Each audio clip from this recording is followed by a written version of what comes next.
Live text access, training for real-time intralingual subtitlers. This is Unit 3, IT Competence. In this presentation, we will be dealing with Element 2, Output Tools. In this lecture, we will talk about the output tools used by real-time intralingual subtitlers in different working contexts. The materials for this presentation have been created by Subti Access, an accessibility service provider from Italy. My name is Enrico Pigliacampo. I am an Italian man with a beard and short hair. I will be displayed in a box at the top right corner of each slide. The learning outcome for this presentation is that the trainee can explain the advantages of output software by the provision of real-time services and in the different LTA working contexts. The first part of this presentation will be an introduction to the working context we will take in consideration. In the second part, we will talk about output tools in the different working contexts. We will now introduce the working contexts take into consideration in the LTA project, and we will see in which working contexts most subtitlers work in among the ones who answered to our survey we created to gather information about output tools.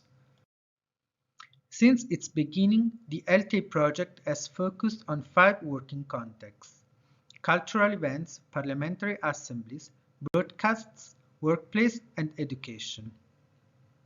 In a survey created to collect information about output tools, we also asked subtitlers to tell us about the working context in which they operate. They could choose one or several answers out of the working contexts mentioned in the previous slide. There was also another option for people to add other contexts. These were the results.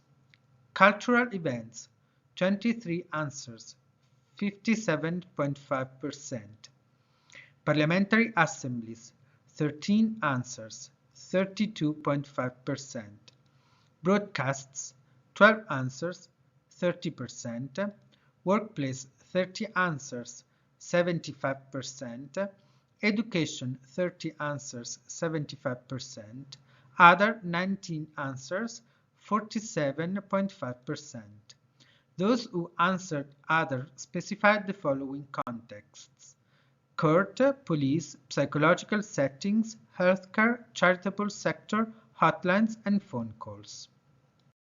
In the second part of the presentation, we will talk about the output tools in different working contexts, focusing on software and the advantages of using them. In cultural events, subtitles may be displayed on a screen in the room where the event takes place for the whole audience to see, or they can be displayed on specific devices for those who require this service. If subtitles are shown to the whole audience, you need a specific subtitling software program that enables you to set up the service in accordance with the requirements of the event organizers. Text on Top is one such software program. If the subtitles are shown only to individuals who require them, they can be displayed on tablets, notebooks, or smartphones through an app. Using subtitling software such as Text on Top is always the best option, but in this second scenario, generic software that can be shared with the user is also a possibility, such as Google Doc. If the event is streamed live, you need dedicated subtitling software that can be connected with the streaming platform. Parliamentary meetings are usually streamed live on streaming platforms or on TV, and they usually require real-time subtitles to make them accessible. In this case, you need software that connects to the streaming platform or the system of the broadcasting company. For this, you need professional subtitling software such as WinCaps or the Per Voice subtitling station.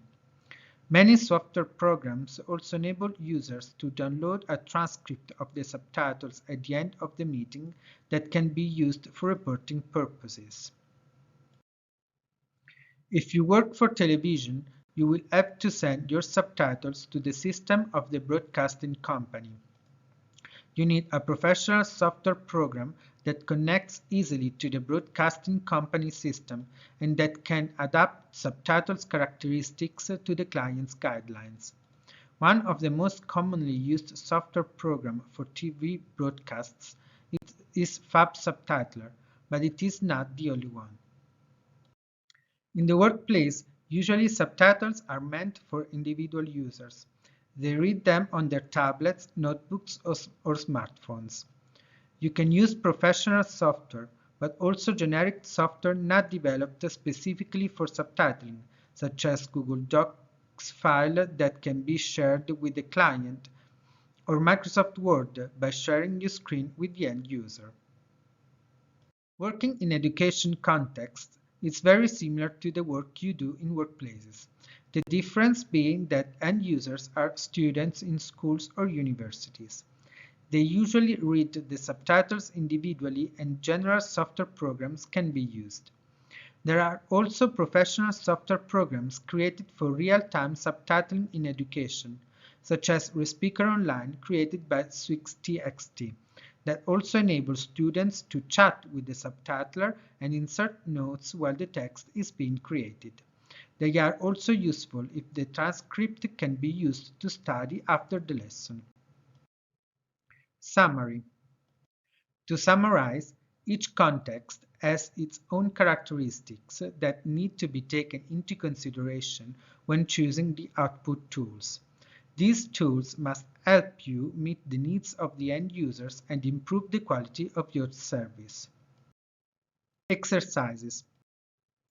Read results of the LTI survey on output tools and identify in the list of software programs 3 programs for each setting that has the best features for that specific situation.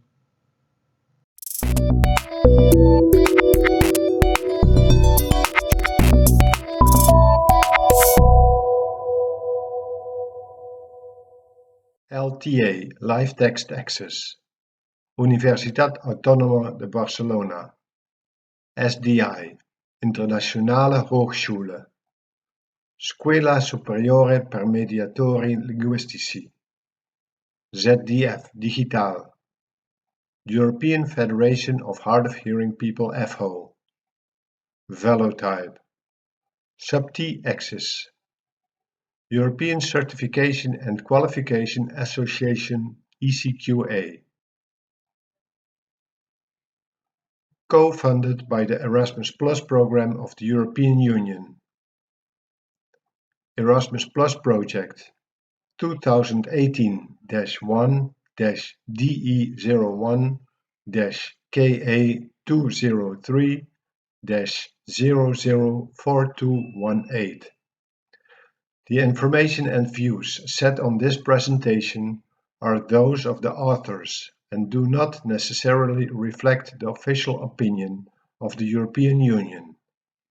Neither the European Union institutions and bodies, nor any person acting on their behalf, may be held responsible for the use which may be made of the information contained here.